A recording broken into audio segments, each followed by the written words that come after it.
नमस्कार दोस्तों, यूट्यूब के ट्रिपल बैंक चैनल में आपका स्वागत है। आज हम लोग बात करेंगे पार्ट 8 के बारे में। इससे पहले हम लोगों ने पार्ट 7 अपलोड कर दिया है, तो अगर आपने पार्ट 7 तक नहीं देखा तो सबसे पहले पार्ट 7 तक देख लें, उसके बाद पार्ट 8 से कंटिन्यू करें।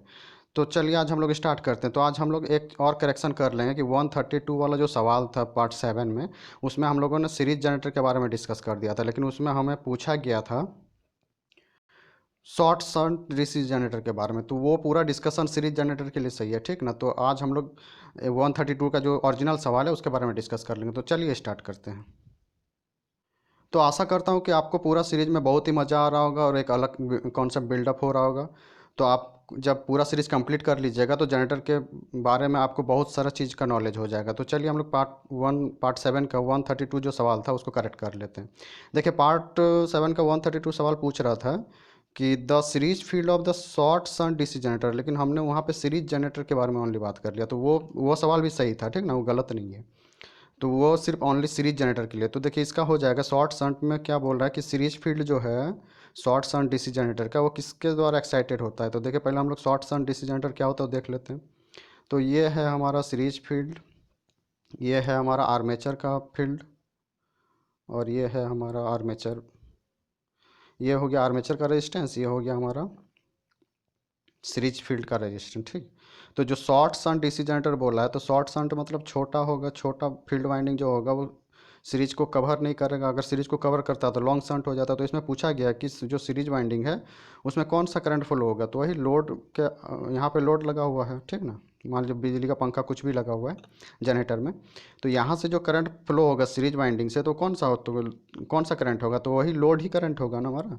तो वही 132 का डी हो जाएगा, ठीक है। दोनों का आंसर सेम ही आएगा। जो सीरीज के बारे में हम लोगों ने डिस्कस किया था वो भी सही है, ठीक ना, लेकिन वो ओनली सीरीज के लिए। लेकिन यहाँ पे पूछा गया है शॉर्ट सन डीसी जनरेटर, तो इसको थोड़ा करेक्ट कर लीजिएगा, ओके। तो चलिए आज हम लोग फिर स्टार्ट करते हैं वन लाइनर से, क्योंकि हमारा एमसीक्यू ख़त्म हो चुका है।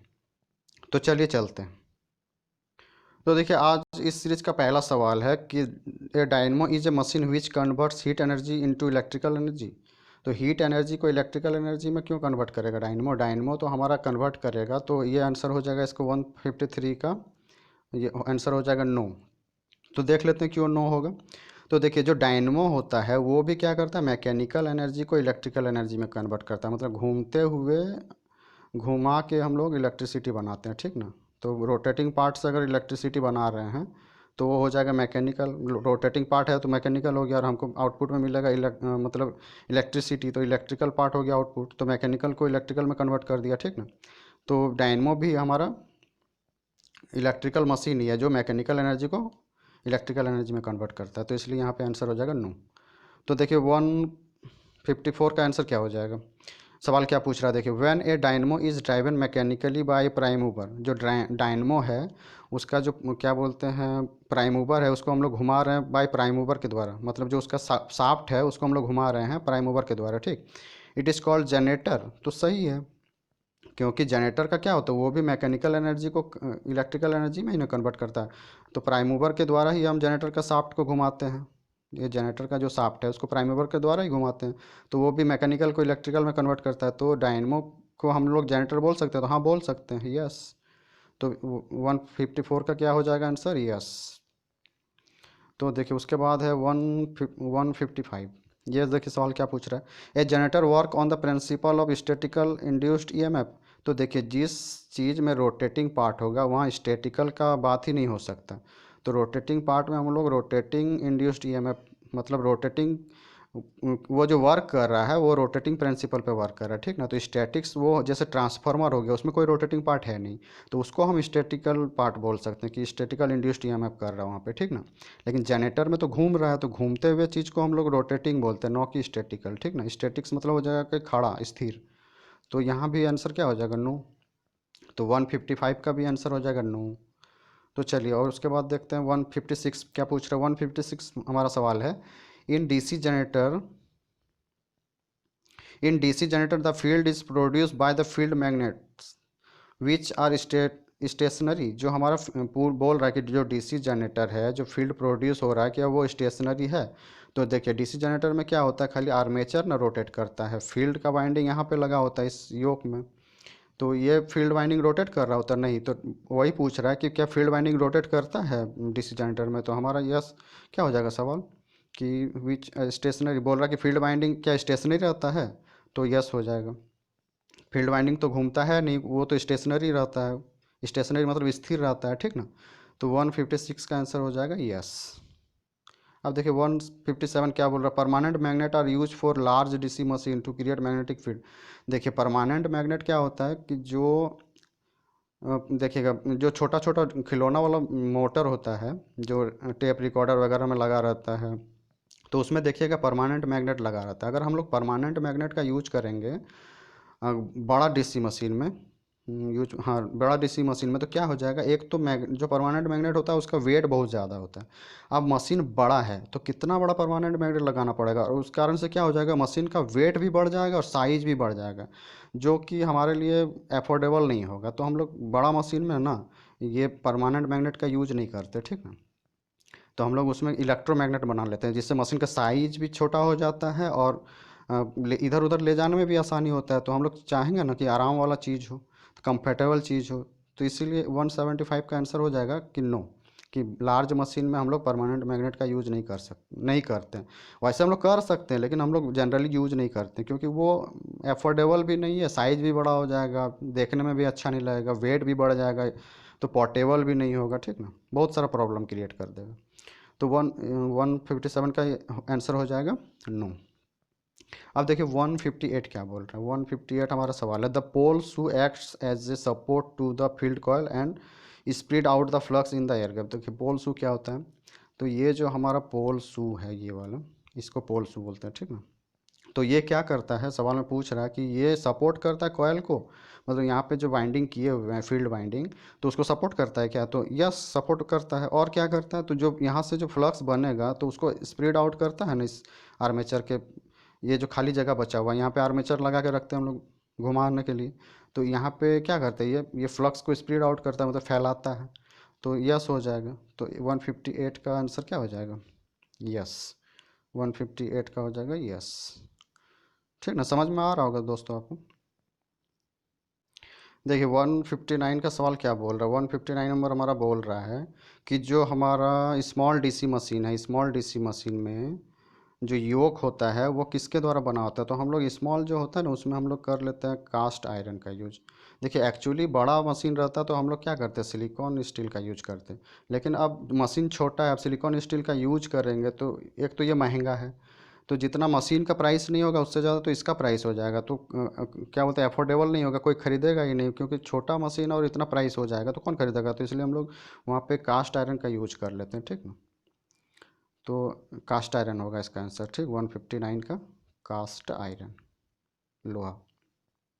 अब देखिए 160 नंबर क्या पूछ रहा है, permeability of the cast steel is about twice of the cast iron. हाँ परमिएबिलिटी देखिए क्या होता है, कोई भी जैसे मान लीजिए ये फ्लक्स है, ठीक, फ्लक्स है, अब हम लोग चाह रहे हैं कि ये इतना बड़ा एरिया में फ्लक्स ना फ्लो होके एक छोटा सा एरिया से पास हो जाए, तो हम लोग यहाँ लगा देंगे अगर आयरन, तो ये क्या करेगा, मान लीजिए यहाँ पे 10 गो, मान लीजिए 10 गो फ्लक्स जा रहा था, ठीक, 10 फ्लक्स लाइन जा रहा था, तो ये कास्ट आयरन लगाएंगे ना तो ये क्या करेगा, पाँचे को अपने आप से पार करवाएगा, क्योंकि परमिएबिलिटी मतलब होता है कि कितना अपने खुद से मतलब कितना अपना खुद का एरिया से कितना को फ्लक्स को पार करवा रहा है, ठीक। और अगर यहाँ पे हम लोग सिलिकॉन स्टील वाला आयरन लगाएंगे तो ये टोटल का टोटल को मतलब अपने आप से पास करवाएगा अपने रास्ते से, ठीक। तो ये क्या करेगा, बर्बाद होने नहीं देगा कोई भी फ्लक्स को, सब फ्लक्स को अपने तरफ से खींच के पार करवाएगा। तो यही यही होता है कि सिलिकॉन स्टील का हम लोग इसलिए यूज करते हैं क्योंकि इसका परमेबिलिटी ज़्यादा होता है और कास्ट आयरन का कम होता है। तो वही बोल रहा है कि permeability of the steel, cast steel is about twice of cast iron, तो यस, तो 160 का हो जाएगा यस, ज़्यादा होता है। अब देखिए 161 क्या पूछ रहा है, in small machine the pole are cast integral with the yoke. Yoke में इंटीग्रल जो स्मॉल मशीन होता है उसमें जो हमारा पोल होता है, पोल आर कास्ट, तो बोल रहा है कि स्मॉल मशीन में जो हमारा पोल होता है वो कास्ट योक के साथ ही, कास्ट मतलब जो उसका योक बना होता है उसी के साथ उसको भी बनाया जाता है, तो देखिए यस हो जाएगा इसमें। हाँ तो ये जो हमारा ये योक होता है, जो ये पूरा स्ट्रक्चर होता है ना, ये वाला योक होता है, तो ये क्या क्या करता है, मैग्नेटिक पाथ प्रोवाइड करता है, ठीक है। तो इसी के साथ ये योक भी हमारा जुड़ा, योक जो है वो उसको पोल के साथ ही कास्ट किया जाता है, ठीक ना, बनाया जाता है, ढांचा जाता है। तो यस हो जाएगा स्मॉल मशीन में, लेकिन लॉन्ग मशीन में ऐसा नहीं करते। तो 161 का हो जाएगा यस। अब देखिए 162 नंबर क्या बोल रहा है। 162 का सवाल है हमारा, the purpose of armature is to produce magnetic flux. नहीं, आर्मेचर का पर्पस थोड़ी है मैग्नेटिक फ्लक्स प्रोड्यूस करना, तो फील्ड का पर्पस होता है। तो इसका हो जाएगा नो आंसर, ठीक। आर्मेचर का पर्पस होता है कि करंट फ्लो करवाना हो, लेकिन उसमें फील्ड किसी भी कंडक्टर से करंट फ्लो होगा तो फील्ड आ जाता है, तो फील्ड हमको लॉस प्रोवाइड करता है, इसलिए उसका पर्पस फील्ड प्रोवाइड करवाना नहीं होता है, फ्लक्स प्रोवाइड करवाना नहीं होता है, करंट फ्लो करवाना होता है, ताकि ज़्यादा से ज़्यादा करंट फ्लो हो सके और हमको आउटपुट पर मिल सके, ठीक। तो इसका आंसर हो जाएगा नो, 162 का नो। अब 163 देखिए क्या पूछ रहा था, armature is made from high permeability silicon steel stamping. तो क्या आर्मेचर जो है वो हाई परमिएबिलिटी सिलिकॉन स्टील का बना होता है। परमिएबिलिटी का तो अभी बताएं कि जितना आपने ज़्यादा से ज़्यादा फ्लक्स प्रोवाइड करवा सके अपने रास्तों से कोई भी मटेरियल, ठीक ना, तो उसी को परमिएबिलिटी उसका ज़्यादा हो जाएगा अगर ज़्यादा फ्लक्स को अपने रास्तों से प्रोवाइड मतलब ले जा रहा है तो वही पूछ रहा है हमारा। तो 163 का आंसर जो हमारा हो जाएगा वो हो जाएगा यस। मतलब फ्लक्स को अपने अपने रास्तों से, मैक्सिमम फ्लक्स को अपने रास्तों से खींच के पार करवाना। तो ये काम कौन करता है, सिलिकॉन स्टील। यही आयरन होता तो ज़्यादा फ्लक्स को अपने से पास नहीं करवाता, तो क्या हो जाता, थोड़ा लॉस हो जाता, क्योंकि इधर उधर से भी पास होता। जैसे मान लीजिए कोई एग्ज़ाम देने आप जा रहे हैं, तो वहाँ पे एक रास्ता बनाया जाता है कि सारा आदमी इसी रास्ते से पार हो, तो क्या हो जाता है, मैनेजमेंट को ईजी हो जाता है सब लड़कों तक, मतलब सब लड़कों को वेरीफाई करना, ठीक।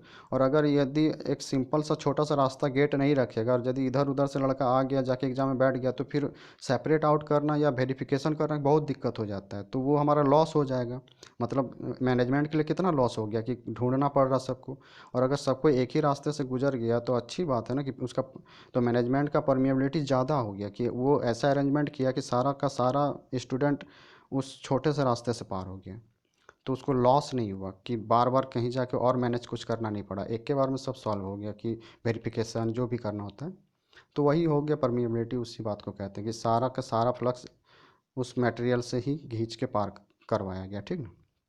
तो ऐसा काम कौन करता है, सिलिकॉन स्टील करता है, आयरन स्टील नहीं करता, इतना करता है लेकिन बहुत कम। तो 163 हमारा हो गया। तो 163 का हो जाएगा हमारा यस, ठीक ना, 163 का यस। अब 164 नंबर देखिए क्या पूछा, the commutator is sort of rotating switch placed between the armature and the external circuit. जो बोल रहा है कि जो हमारा कम्यूटेटर होता है क्या वो मतलब क्या बोलते हैं, शॉर्ट सर्किट पाथ प्रोवाइड करवाता है बिटवीन द किसके, आर्मेचर का जो कंडक्टर लगा हुआ है आर्मेचर का इसमें, और जो ब्रश लगा हुआ है एक्सटर्नल सर्किट से, तो क्या इन दोनों के बीच शॉर्ट सर्किट पाथ प्रोवाइड करवाता है, तो यस। तो हमारे यहाँ पे हो जाएगा यस, 164 का यस, ठीक ना, 164 का यस। अब 165 देखिए क्या पूछ रहे हैं, brushes are made of aluminium. अरे यार, ब्रशेस को एलुमिनियम का क्यों यूज करेंगे, हम लोग कार्बन का यूज करते हैं, और अगर हमको ड्रॉप नहीं चाहिए तो हम लोग क्या ग्रेफाइट का यूज कर लेते हैं, मेटल ग्रेफाइट का, ठीक। तो ये दो ही चीज़ का यूज होता है, एलुमिनियम कॉपर ऊपर का यूज नहीं होता। अब देखिए तो 165 का हो जाएगा नो। तो अब 166 नंबर देखिए क्या पूछ रहा है, number of coil arrange in the coil group is called. अब देखिए यहाँ पे थोड़ा सा चीज़ समझ लेते हैं, the number of coil arrange in the coil group is called winding. तो इसको यहाँ पे हो जाएगा वाइंडिंग। मतलब बोल रहा है कि अगर नंबर ऑफ कॉयल को एक साथ जोड़ेंगे तो क्या रूप ले लेगा, वाइंडिंग का रूप ले लेगा। तो चलिए इसको देखिए कैसे समझेंगे, अगर एक वायर है तो इसको हम लोग क्या बोलेंगे, कंडक्टर। अगर दो वायर आ जाएगा तो इसको हम लोग क्या बोलेंगे, टर्न, ठीक। अगर देखिए बहुत सारा टर्न आ गया, ठीक, बहुत सारा टर्न एक साथ जुट गया तो इसको हम लोग क्या कहेंगे, तो इसको हम लोग कहेंगे कॉयल। बहुत सारा टर्न जब एक साथ जुड़ जाएगा तो इसको कॉयल कहेंगे, ठीक। अब बहुत सारा कॉयल जब एक साथ जुट जाएगा, बहुत सारा कॉयल आके एक साथ जुटेगा, बहुत सारा कॉयल, तो उसको हम लोग कहते हैं वाइंडिंग। तो वही हमारा सवाल है कि नंबर ऑफ कॉयल को अगर एक साथ ग्रुप में अरेंज किया जाता है तो क्या वो कहलाता है, वाइंडिंग कहलाता है, ठीक ना। तो 166 का क्या हो जाएगा, वाइंडिंग, ठीक ना। ये इसको थोड़ा नोट कर लीजिएगा जो मैंने लिखा है। अब देखिए 167 क्या बोल रहा है, open coil winding is the that winding which does not close itself. अब ओपन वाइंडिंग है तो अपने आप कैसे क्लोज होगा, कभी हो सकता है क्या। अब ओपन वाइंडिंग है तो अपने आप क्लोज कैसे होगा, नहीं होगा। तो क्या बोल रहा है, which does not close it's self, yes, अपने से कभी क्लोज नहीं हो पाएगा, तो यस हो जाएगा इसका 167 का यस। ठीक। अब 168 देखिए, DC machine employ only open coil winding, no.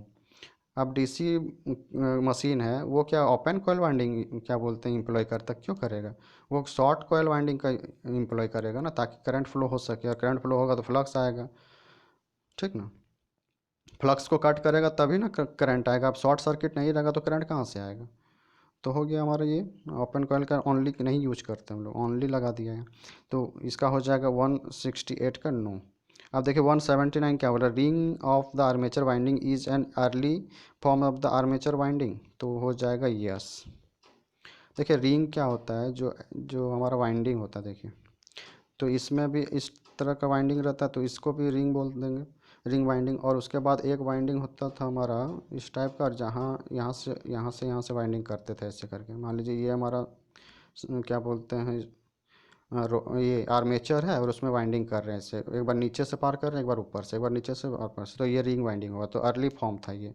ठीक ना, आजकल क्या हो रहा है कि ऐसा, ये हमारा आर्मेचर होगा और ऊपर में ही सिर्फ स्लॉट होता है, और ऊपर वो तो अभी मतलब डायग्राम से नहीं समझ आएगा, सिर्फ ऊपर में ही स्लॉट बना रहता है। ठीक ना, बहुत सारा ऐसे स्लॉट बना रहता है, और यहीं से सिर्फ वाइंडिंग होता है ऐसे ऐसे करके। ठीक ना, ऐसे ऐसे वाइंडिंग चलता रहता है, इधर से उधर नीचे नहीं जाता है, तो वो हो जाएगा ड्रम, इसी को ड्रम बोल देंगे। ठीक ना, तो हमारा जो 169 का आंसर क्या हो जाएगा, अर्ली फॉर्म ऑफ यस, तो यस हो जाएगा। ठीक, 169 का। अब देखिए 170 क्या होता है, ड्रम बाइंडिंग में भी आइदर सिंगल लेयर और डबल लेयर, तो 170 बोल रहा है कि जो ड्रम बाइंडिंग होता है वो सिंगल लेयर का भी होता है और डबल लेयर का भी होता है, तो क्या ये सही है या गलत है, तो हमको यस या नो में जवाब देना है। तो इसका 169 का आंसर हो जाएगा हमारा यस। ठीक ना, क्या बोलते हैं, वो डबल लेयर बाइंडिंग होता है और सिंगल लेयर भी होता है इन ए, आप देखिए तो इसका 170 का क्या हो जाएगा यस। अब देखिए 171 क्या बोल रहा है, in a lap winding there are only two parallel paths, तो लैप बाइंडिंग में क्या टू पैरेलल पाथ्स होता है, नहीं। देखिए लैप बाइंडिंग में हम लोग क्या शॉर्टकट जानते थे कि ए पी एल, अगर जितना पैरेलल ऑफ ए डिनोट करता है पैरेलल ऑफ पाथ, तो जितना पैरेलल ऑफ पाथ होगा उतना नंबर ऑफ पोल होगा, किसमें, लैप बाइंडिंग में, एल का हो गया लैप। तो इसमें शॉर्टकट यही अपना A P L B P L जो होता है, तो ए मतलब हो गया पैरेलल ऑफ पाथ, तो ए इज इक्वल टू पी होता है। ठीक, तो वेव बाइंडिंग में ना होता है दो, टू पैरेलल पाथ होता है वेव बाइंडिंग में, तो इसका आंसर क्या हो जाएगा 171 का हो जाएगा नो, तो इसका आंसर हो जाएगा नो। अब देखिए 172 क्या बोल रहा है, in a simplex lap binding back pitch and front pitch of all coils remain the same, तो बोल रहा सिंप्लेक्स जो लैप बाइंडिंग है उसमें बैक पिच और फ्रंट पिच क्या बोलते हैं दोनों बराबर रहता है, तो हमने पढ़ा था पहले भी इसके बारे में हम लोग डिस्कस कर चुके हैं। तो देखिए इसका आंसर क्या हो जाएगा 172 का हो जाएगा 172 का यस, कि जो हमारा back pitch and front pitch जो होता है वो सेम होता है, किसमें, सिंप्लेक्स लैप बाइंडिंग में। ठीक ना, सिंप्लेक्स लैप बाइंडिंग में। अब देखिए 173 क्या बोल रहा है, 173 में हमारा सवाल है, in a simplex lap binding there are many parallel path in armature as the number of pole, तो बोल रहा है सिंप्लेक्स लैप बाइंडिंग में क्या होता है कि there are many parallel path in armature as the, जितना नंबर ऑफ पोल होगा उतना नंबर ऑफ पैरेलल पाथ होगा सिंप्लेक्स लैप बाइंडिंग में, तो क्या हो जाएगा इसका आंसर। तो देखिए ऊपर वाला जो सवाल था कि जितना फ्रंट क्या बोलते हैं पाथ होगा, ये जितना फ्रंट पिच है उतना ही बैक पिच दोनों सेम रहता है, तो पैरेलल पाथ भी तो सेम ही हो जाएगा ना, कि सिंप्लेक्स लैप बाइंडिंग में कि there are many parallel path in armature as the number of pole, जितना नंबर ऑफ पोल होगा लैप बाइंडिंग है, तो जितना नंबर ऑफ पैरेलल पाथ होगा उतना नंबर ऑफ पोल होगा, तो सिंप्लेक्स से इसलिए सही हो गया ये, तो यस हो जाएगा 173 का क्या होगा यस। अब हाँ 173, 174 देखिए क्या पूछ रहा है, पूछ रहा है वेव वाइंड, एक सेकेंड, देखिए इसमें पूछ रहा है wave winding is also sometime called dash winding, तो देखिए याद रखिएगा कि जो हमारा वेव वाइंडिंग होता है, तो वेव बाइंडिंग जो हमारा होता है उसको हम लोग सीरीज वाइंडिंग भी कहते हैं। ठीक, और जो हमारा लैप बाइंडिंग होता है उसको पैरेलल वाइंडिंग भी कहते हैं। ठीक, तो ये दोनों चीज़ याद रखिएगा, तो इसका क्या हो जाएगा 174 का आंसर हो जाएगा हमारा सीरीज वाइंडिंग। ठीक, अब सिंप्लेक्स वेब, अब देखिए 175 क्या बोल रहा है, simplex wave winding always have three parallel path, तो वेव बाइंडिंग में हमेशा पैरेलल पाथ कितना होता है, ए इज इक्वल टू हमेशा 2 होता है, तो 3 कहाँ से आएगा, इसमें तो गलत हो गया। तो 175 का आंसर हो जाएगा नो। ठीक, अब देखिए 176 क्या बोल रहा है, तो 175 का क्या हो जाएगा, नो। अब इन 176 देखिए क्या बोल रहा है, in simplex wave binding both the pitches back pitch and front pitch must be even number, नहीं, इवन नंबर +2 होता है, ये सवाल हम लोग पहले भी किए हैं। तो ये क्या हो जाएगा, back pitch and front pitch must be in even number +2। ठीक, तो ये हो जाएगा नो, तो 179 का हो जाएगा नो। अगर यहाँ +2 भी बोल देता तो सही हो जाता। ठीक, तो 177 का देखिए क्या हो जाएगा, in simplex wave binding commutator pitch is equal to average pitch. बोल रहा है जो सिंप्लेक्स वेव बाइंडिंग है उसमें कम्यूटेटर का जो पिच है वो हमारा commutator pitch is equal to average pitch, तो यस हो जाएगा। तो बोल रहा है कि जो हमारा कम्यूटेटर का पिच होता है वो एवरेज पिच के इक्वल होता है, तो यस 177 का यस हो जाएगा। ठीक, तो देखिए अब 178 देख लेते हैं। देखिए उसमें उतना कोई डिस्कस करने की ज़रूरत नहीं है, उसमें आपको पूरा बाइंडिंग का जितना भी क्या बोलते थ्योरी है सब पढ़ाना पड़ेगा, तब जाकर आपको समझ में आएगा। तो ठीक ना, तो अगर आप नोट्स बना लिए हैं तो पहले वहाँ से देख लें, और बाकी जितना छोटा छोटा टर्म आपको जानना चाहिए मैं बता दिया, ठीक ना। और वो देखिए उसके बाद 178 क्या बोल रहा है, in the duplex winding have a even number of pair of pole, the number of commutator segment and coil must be even is respective of whether the average pitch is odd और even. तो देखिए हमारा 178 सवाल बोल रहा है कि अगर यदि डुप्लेक्स वाइंडिंग का has a even number of pole pair, जो डुप्लेक्स वाइंडिंग है उसका even number of pole pair है, ठीक, पोल पेयर जो उसमें इवन है, तो बोल रहा है even number of pole, the number of commutator segment and coil must be even. तो अगर नंबर ऑफ पोल इवन है तो हमारा जो कम्यूटेटर सेगमेंट होगा और कॉयल होगा वो भी इवन ही हो नंबर का होगा, ठीक ना। तो इवन ही नंबर का होगा, चाहे क्या बोलते हैं whether the average pitch is odd और इवन। जो एवरेज पीच है हमारा वो चाहे ऑड हो या इवन हो उससे हमको कोई मतलब नहीं है, जो हमारा कम्यूटेटर सेगमेंट और कॉयल है उसका जो नंबर होगा वो इवन ही होगा अगर हमारा डुप्लेक्स वाइंडिंग में even number of pole pair है। तो ठीक, तो 178 का आंसर हो जाएगा यस, कि एवरेज पिच कुछ भी हो, ऑड हो या इवन हो कोई मतलब नहीं, अगर हमारा पोल पेयर जो डुप्लेक्स बाइंडिंग का इवन है तो उसका जो कम्यूटेटर सेगमेंट होगा और कॉयल होगा वो भी इवन ही होगा। ठीक, अब देखिए 179 क्या बोला, the dash coil are placed in slot to preserve the balance of machine but are not electrically connected to the rest of the winding. देखिए इसका मैंने बताया था डमी कॉयल जब पढ़ा रहे थे हम लोग, तो क्या बोले थे कि डमी कॉयल क्या करता है, मैकेनिकल बैलेंसिंग प्रोवाइड करवाता है। हम लोग चाहते हैं कि जहाँ से वाइंडिंग स्टार्ट हुआ है वहीं आके ख़त्म हो, लेकिन हमको उतना इलेक्ट्रिसिटी या उतना वोल्टेज का ज़रूरत नहीं होता। तो कभी कभी क्या होता है कि जितना वाइंडिंग का मतलब जितना वोल्टेज का ज़रूरत होता है उतना वाइंडिंग हम लगा दिए लेकिन अंत तक नहीं पहुंचा पाए, ठीक ना। तो 2 स्लॉट बच गया, तो यहाँ पे हम लोग थोड़ा वाइंडिंग अलग से लगा देंगे और दोनों को आपस में कनेक्ट रखेंगे, इसको बाकी सर्किट से कनेक्ट नहीं रख करती इस दोनों वाइंडिंग को, ठीक ना। तो वही बोल रहा है कि वही सवाल पूछ रहा है कि जो स्लॉट है preserve the balance the machine but are not electrically connected to the rest of the winding. ये रेस्ट ऑफ द वाइंडिंग से कनेक्ट ही नहीं होता, तो क्या होगा यहाँ पे कौन सा कॉयल होगा, तो डमी कॉयल हो जाएगा। तो 179 का क्या होगा, डमी कॉयल, डमी कॉयल। ठीक, तो हो गया 179। अब देखिए 180 क्या पूछ रहा है, देखिए 180 पूछ रहा है when the field coil are excited from the storage battery और from a separate DC source the generator is called self excited generator.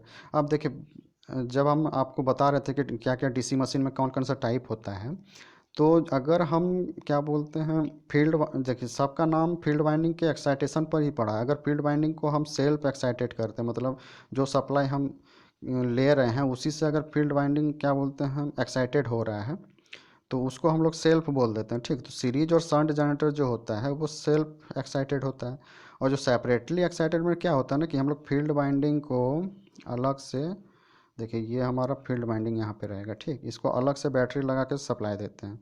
तो इसको उस जो इनपुट पे जो सप्लाई आ रहा है या आउटपुट पे आ रहा है उसका सप्लाई से इसको इस फील्ड, ये वो हमारा फील्ड बाइंडिंग है, इस फील्ड बाइंडिंग को कोई मतलब नहीं रहता, ये हमारा सीरीज बाइंडिंग है, ठीक। तो फील्ड वाइंडिंग को सेपरेटली वाला में क्या करता है, अलग से सप्लाई देते हैं, तो इसको मैन मैन वोल्टेज से कोई मतलब ही नहीं रहता, बैटरी लगा के देते हैं। तो वही पूछ रहा है कि when field coil is excited from a storage battery और सेपरेट डीसी सोर्स, तो उसको हम लोग सेपरेटली एक्साइटेड बोलेंगे, नो कि सेल्फ एक्साइटेड। तो 180 का हो जाएगा नो, यहाँ पे सेल्फ लिख दिया, यहाँ होना चाहिए सेपरेटली, ठीक। सेपरेटली रहता तो यस होता, तो आंसर 180 का क्या होगा, नो, सेल्फ लिखा हुआ, ठीक। अब देखिए 181 क्या पूछ रहा है, self excited DC excited generator are those whose field coil are excited by the generator itself. सही बात है, जो फील्ड कॉयल है वो अगर इट सेल्फ क्या बोलते हैं एक्साइटेड हो रहा है तो उसको हम लोग सेल्फ एक्साइटेड बोलेंगे, ठीक। तो 181 का हमारा क्या हो जाएगा, 181 का हो जाएगा यस। अब देखिए 182 नंबर क्या बोल रहा है, in a shunt generator the shunt field current is equal to armature current. जो शंट जनरेटर होता है, शंट फील्ड का जो करंट होता है वो आर्मेचर करंट के बराबर होता है, नहीं। देखिए अब शंट जनरेटर हमारा, देखिए ये है, ये फील्ड शंट में लगा हुआ पैरेलल में, और ये आर्मेचर है हमारा, ये आर्मेचर का वाइंडिंग है, मतलब सीरीज वाइंडिंग, आर्मेचर का यहाँ रेजिस्टेंस भी होता है, ठीक। तो बोल रहा है 183 the ex sorry in a shunt generator the shunt field current is equal to armature current. यहाँ पे जो करंट जा रहा है क्या उसको इक्वल होगा, नो।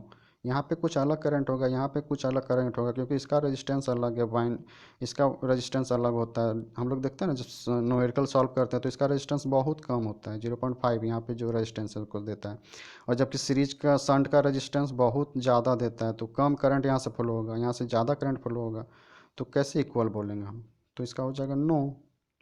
तो 182 का क्या होगा, नो। देखिए अब 183 नंबर क्या बोल रहा है कि the action of the armature MMF on the man MMF इस टर्म एज आर्मेचर रिएक्शन। बोल रहा है कि जो मैन एमएमएफ मतलब मैग्नेटिक मोटिव फोर्स, फ्लक्स से ही आता है, ठीक। तो फ्लक्स को ही बोल मतलब एक्चुअली उसी को ही बोलते हैं। तो इस देखिए फ्लक्स के कारण एक फोर्स आता है ना, उसी फोर्स को एमएमएफ बोल देते हैं, ठीक। तो बोल रहा है कि ये जो मैन एमएमएफ है इसको आर्मेचर एमएमएफ, मैन एमएमएफ जो है उसको आर्मेचर एमएमएफ जो है वो डिस्टर्ब करता है on the man MMF, action पर कुछ एक्शन दिखाता है उसके ऊपर, तो क्या उसको उस टर्म को क्या बोलते हैं, तो आर्मेचर रिएक्शन के कारण ऐसा होता है, तो उस टर्म को आर्मेचर रिएक्शन बोलते हैं, ठीक। तो 183 का क्या आंसर हो जाएगा, रिएक्शन। आर्मेचर तो लिखा हुआ तो रिएक्शन हो जाएगा यहाँ 183 का, ठीक। अब 184 देखिए क्या बोल रहा है, और इसके बारे में आगे भी बहुत सारा डिस्कशन है, पहला वाला वीडियो देखिएगा ना सारा क्लियर हो जाएगा, फिर हमको एक भी बताना नहीं पड़ेगा ऑनलाइनर में क्या होगा क्या नहीं, आप खुद बनाने लगिएगा, पहले वो वीडियो देख के आइए यहाँ पे। अब देखिए 184 क्या बोला, when a machine operates at no load. बोल रहा है कि जो मशीन है वो नो लोड पे ऑपरेट कर रहा है, ठीक। There exist in it only the MMF of the main pole. तो अगर लोड लगा हुआ नहीं है तो देखिए लोड लगा हुआ नहीं रहता तो क्या होता है, जैसे ये मशीन है हमारा, एक मिनट, ये हमारा मान लीजिए मशीन है, ठीक। अब इस पे मैन फ्लक्स तो जा रहा है, अब इसमें से शाफ्ट लगा रहता है, अब शाफ्ट में शाफ्ट घूम रहा है, ठीक। अब इसका जो वाइंडिंग है उससे इलेक्ट्रिसिटी हम लोग लेना है, हमको लेना आउटपुट पे। अब क्या हुआ यहाँ बल्ब वल्ब कुछ भी लगा हुआ नहीं है तो इसको करंट का ज़रूरत है, ये मतलब आउटपुट पे कुछ लगा रहता तभी ना आर्मेचर जाके बोलता अंदर भाई हमको करंट दो। तो अब इसके आउटपुट में कुछ लगा हुआ नहीं है तो मतलब वो शॉर्ट हुआ ही नहीं है, तो इसको करंट का कोई ज़रूरत ही नहीं है, तो खाली कौन सा फील्ड होगा, मैन ही फील्ड होगा, और बाकी कुछ होगा उसमें, मैन एमएमएफ चलेगा, क्योंकि इसमें जब करंट फ्लो होगा तो एक एमएमएफ आता है, ठीक ना, जो लॉस करवाता है आर्मेचर रिएक्शन का मैन रीजन वही है।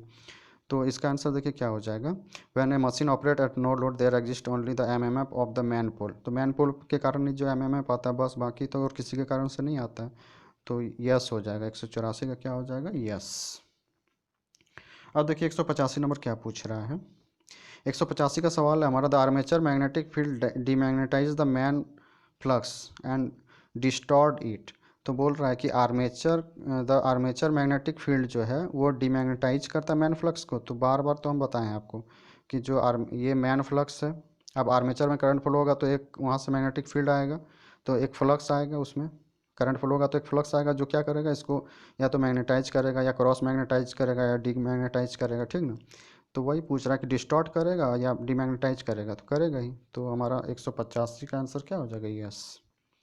तो आप देखिए 186 नंबर क्या बोल रहे हैं, cross magnetising components is parallel to the main field. आप देखिए क्रॉस मैग्नेटाइज, ये मान लीजिए मैन फ्लक्स है, यहाँ पे मान लीजिए वाइंडिंग, और ये हमारा मैन फ्लक्स जा रहा है, ठीक, नॉर्थ से साउथ। तो बोल रहा है cross magnetising component is parallel to the, बोल रहा है इस इधर जा रहा है, तो पैरेलल किसको बोलते हैं हम लोग, अगर इसके साथ ही कोई और जा रहा, तो क्या जो हमारा क्रॉस मैग्नेटाइजिंग इफेक्ट कैसे होगा, जब आर्मेचर घूमेगा और उसमें फ्लक्स आएगा, तो वो या तो देखिए तीन चीज़ इसमें आता है, ये मैन फ्लक्स इधर जा रहा है, और अगर जो आर्मेचर के कारण फ्लक्स आया, आर्मेचर घूमा तो उसमें करंट फ्लो हुआ तो फ्लक्स आया, तो उसके कारण से अगर फ्लक्स आया तो, और अगर इधर जा रहा है तो क्या करेगा, डिमैग्नेटाइजिंग, आप मतलब घटाने का कोशिश कर रहा है, खींच रहा है इधर, भाई तू उधर कहाँ जा रहा है, खींच रहा है, तो इसको क्या कर रहा है, डिमैग्नेटाइज कर रहा है। अगर 90 डिग्री में, अगर ये वाला चीज़ अगर 90 डिग्री में रहता तो इसको बोलते हैं क्रॉस मैग्नेटाइजिंग, ठीक। जो आर्मेचर का जो फ्लक्स है वो अगर 90 डिग्री में रहता, अगर मैन फ्लक्स का, तो क्रॉस मैग्नेटाइजिंग हो जाएगा, और अपोजिट में रहता तो डीमैग्नेटाइजिंग हो जाएगा। और अगर पैरेलल में ही रहे, जिधर वो जा रहा है उधर सपोर्ट कर रहा तो मैग्नेटाइजिंग हो जाता है, ठीक। तो वही पूछ रहा है, देखिए क्या पूछ रहा है कि the armature magnetic field magnetising flux, हो गया 186 हमारा था, cross magnetising components is parallel, parallel होता है क्या, क्रॉस मैग्नेटाइजिंग मतलब ये हो गया क्रॉस कर रहा है, क्रॉस, क्रॉस का मतलब ये होता है तो एक काट रहा है एक दूसरे को, तो क्या पैरेलल है, पैरेलल तो नहीं है, 90 डिग्री पे है, पैरेलल होता तो ऐसे होता, तो नो हो जाएगा आंसर। तो 186 का नो, ठीक। अब 187 देखिए क्या पूछ रहा है, demagnetising components is the right angle to the main field. तो बोल रहा डीमैग्नेटाइजिंग, देखिए हम लोग कब क्या बताएं कि अगर मैन फ्लक्स इधर जा रहा है और अगर आर्मेचर में जो फ्लक्स है इधर जा रहा है, तो ये हो जाएगा डीमैग्नेटाइजिंग करने का कोशिश कर रहा है, मतलब इसको घटाने का कोशिश कर रहा है, भाई इधर मत जाए, ये घटा घटा रहा है मान लीजिए, ठीक ना, अपने, और ये जिधर जा रहा था उसके अपोजिट डायरेक्शन में ये काम कर रहा, तो डीमैग्नेटाइजिंग इधर होता है। तो हमको बोल रहा है कि राइट एंगल पे है ये कहाँ 180 डिग्री पे है, तो राइट एंगल क्या होता है 90 डिग्री पे रहता, तो 90 डिग्री में कौन रहता है, क्रॉस मैग्नेटाइजिंग, तो हो जाएगा ये भी हो जाएगा नो, 187 का हो जाएगा नो, ठीक। तो आपको वीडियो कैसा लग रहा है कमेंट करके ज़रूर बताएं, ठीक ना दोस्तों। अब देखिए 178 क्या होता है, देखिए बोल रहा है कि डीमैग्नेटाइजिंग एम्पियर टर्न पर स्लॉट का फॉर्मूला क्या होता है, हमको पूछ रहा है, तो ये फॉर्मूला आपको याद रखना है कि इसमें जो फॉर्मूला आता है जेड आई, अगर ये आई आर्मेचर का करंट ले लें तो यहाँ पैरेलल पाथ हो जाएगा, अगर टोटल करंट माने इसको कॉयल का करंट, तो ये पैरेलल पाथ यहाँ ए हट जाएगा, ठीक। तो अब डिपेंड करता है कि फार्मूला दो तरह से बन सकता है, तो अगर मान लीजिए हम लोग आई ए लेते आर्मेचर का करंट, तो यहाँ हो जाएगा पैरेलल पाथ अपन पी, और यहाँ हो जाता है जो हमारा इलेक्ट्रिकल डिग्री का जो एंगल होता है अपन 180, ठीक। तो देखिए Z I A upon P, theta upon 180, अगर इसको सी मानेंगे तो ए यहाँ नहीं आएगा, तो ये होता है हमारा डीमैग्नेटाइजिंग का फॉर्मूला, ठीक। तो देखिए फार्मूला तो मैच खा नहीं रहा, तो इसका मतलब ये गलत है, 188 का हो जाएगा नो, ठीक। अब देखिए हमारा 188 हो गया, 189 का देखिए क्या बोल रहे हैं, क्रॉस मैग्नेटाइजिंग एम्पियर टर्न पर पोल, तो देखिए इसका फॉर्मूला क्या होता है क्रॉस मैग्नेटाइजिंग का, तो हम लोगों ने पहला वाला फार्मूला जो है वो आप नोट कर लीजिएगा। अब देखिए ये वाला फार्मूला क्या होता है, जेड आई, इसमें भी वही सेम ही याद करना, ए अपन पी, या आर्मेचर करंट ले लेंगे, ठीक, 1/2 माइनस थीटा या बीटा कुछ भी मानिए, जो इलेक्ट्रिकल डिग्री वाला एंगल होता है अपन 180 डिग्री, एक सेकेंड, 180 डिग्री, तो यहाँ पे ये हमारा फार्मूला हो गया क्रॉस मैग्नेटाइजिंग का, ठीक। तो देखिए क्या मैच खा रहा है ये वाला फार्मूला, मैच तो खा नहीं रहा, क्योंकि यहाँ पर पोल है नहीं, अंदर घुसा दिया है, जबकि दोनों में पोल आएगा, ठीक। तो ये हमारा फार्मूला हो जाता है गलत, तो इसका आंसर हो जाएगा 189 का नो। अब देखिए 190 क्या बोल रहा है, 190 पूछ रहा है कि जो हमारा मैकेनिकल डिग्री होता है, मैकेनिकल डिग्री बराबर क्या होता है, हम लोग क्या पढ़े थे, हम लोग पढ़े थे 2/p इलेक्ट्रिकल, थीटा इलेक्ट्रिकल, तो हम लोग काम किस में करते हैं, थीटा इलेक्ट्रिकल में, तो हम लोग का फॉर्मूला आ जाएगा थीटा इलेक्ट्रिकल बराबर p/2 थीटा मैकेनिकल, ये फॉर्मूला जो बहुत इंपॉर्टेंट है, याद रखना आपको, इससे एक ना एक छोटा सा न्यूमेरिकल पूछ देता है आपका एग्जाम में, ठीक। अब बहुत बार आया भी है, आप प्रीवियस ईयर बनाइएगा तो आपको मिल जाएगा, ठीक ना। तो देखिए ये हमारा पूछ रहा है कि थीटा मैकेनिकल बराबर क्या theta electrical upon number of pole, तो रॉन्ग, थीटा मैकेनिकल बराबर बोल रहा होता हमारा 2/p थीटा इलेक्ट्रिकल। तो देखिए क्या ये मैच खा रहा है, तो रॉन्ग हो जाएगा। तो 190 का हो जाएगा, तो 190 का आंसर क्या हो जाएगा हमारा 9। अब देखिए 191 क्या पूछ रहा है, the function of compensating winding is to neutralise the demagnetising effect of the armature reaction. तो जो कंपनसेटिंग वाइंडिंग होता है हमारा, किस में लगा रहता है, रोटर में लगा रहता है। क्यों, आर्मेचर रिएक्शन को न्यूट्रलाइज करता है। तो आर्मेचर रिएक्शन का जो क्रॉस मैग्नेटाइजिंग वाला पार्ट होता है उसको न्यूट्रलाइज करता है। तो हमारा यहाँ आंसर में क्या पूछ रहा है कि क्या ये डीमैग्नेटाइजेशन को न्यूट्रलाइज करता है, तो नो हो जाएगा। ठीक, किसको करता है, अगर यहाँ पे रहता क्रॉस मैग्नेटाइजिंग तो यस हो जाता है। तो यहाँ हो जाएगा 191 का नो। अब देखिए 192 क्या पूछ रहा है, द कंपनसेटिंग वाइंडिंग जो है adds considerably to the winding cost of the. अगर हम लोग कंसनट्रेसिंग एक कंपनसेटिंग वाइंडिंग का अगर यूज करेंगे हम लोग कंपनसेटिंग वाइंडिंग का, तो ये क्या करेगा, एक तो हमारा कॉस्ट को इंक्रीज कर देगा, क्योंकि वाइंडिंग है, अगर रोटर में वाइंडिंग को लगाएंगे तो कॉस्ट तो इंक्रीज होगा, ऊपर से वाइंडिंग लॉस को भी इंक्रीज करेगा। तो देखिए इसका हम लोग देख लेते हैं क्या होगा आंसर। तो इसका पूरा सवाल था कि क्या ये cost of the machine and cost of the machine and double the armature copper loss. तो यस, अगर कंपनसेटिंग वाइंडिंग का यूज करें तो एक तो कॉपर लॉस को भी इंक्रीज करेगा और ऊपर से मशीन का कॉस्ट को भी इंक्रीज करेगा, क्योंकि अलग से हमको रोटर में एक वाइंडिंग लगाना पड़ रहा है और इसका यूज हम लोग न्यूट्रलाइज करते हैं आर्मेचर रिएक्शन को, और कौन सा, क्रॉस मैग्नेटाइजिंग को। तो आशा करते हैं दोस्त आपको बहुत ही अच्छा समझ बना होगा आपका, और बहुत ही अच्छा लगा होगा ये सेशन। तो आप कंटिन्यू अगर देखना स्टार्ट करें तो पार्ट 1 से स्टार्ट करें और यहाँ तक पहुँचे, और इसके बाद 225 तक इसमें एंडिंग होगा, तो और एक पार्ट बनने वाला है, उसके बाद ही ख़त्म हो जाएगा। ठीक ना, तो आपका कॉन्सेप्ट बहुत ही अच्छा बिल्डअप हो जाएगा। और कौन कौन सा टॉपिक देखिए बार बार रिवीजन करना पड़ रहा है, मतलब वही वहीं से सवाल ज़्यादा पूछा जाता है। ये सारा कोर टॉपिक है। ठीक ना, तो इस टॉपिक को तो आपको हर हाल में पढ़ के किसी भी एग्जाम में बैठने जाना है। ठीक, तो वीडियो को देखने के लिए बहुत बहुत धन्यवाद। और अगर आपने चैनल को सब्सक्राइब नहीं किया है तो चैनल के नाम के बगल में देखिएगा लाल बटन आ रहा होगा, तो उसको क्लिक कर लें और बेल आइकन को दबा के रख लें, ताकि हम जब जब वीडियो अपलोड करें आपको नोटिफिकेशन मिल जाए। तो देखने के लिए थैंक्स फॉर वाचिंग, और देखने के लिए बहुत बहुत धन्यवाद।